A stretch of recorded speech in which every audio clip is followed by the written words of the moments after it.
سعال، إرهاق شديد، أعراض قد يعاني منها عديد المتعافين من كوفيد حديثا، الأمر الذي قد يجعلهم يظنون أن الوباء قد عاد ليتسلل إلى أجسامهم.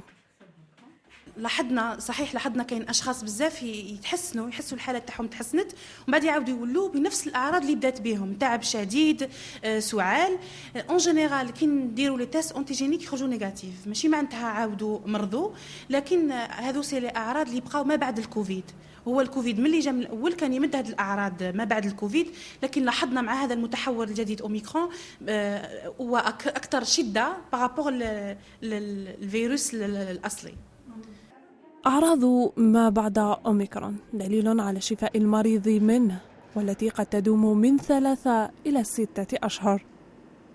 تعب شديد، جميع المرضى قالوا لنا بلي عندهم تعب شديد مر الشفاء من هذا المرض.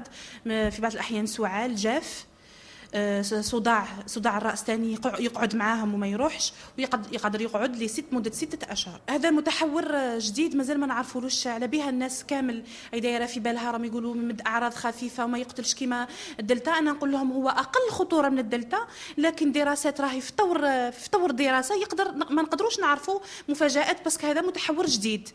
نقص المعطيات العلمية على كوفيد بمتحوراته، كونها جائحة جديدة في العالم الفيروسات، لا يزال يفاجئ المختصين في كل مرة، إما بأعراض جديدة أو آثار تتطلب دراسات عميقة للتعرف على السبب.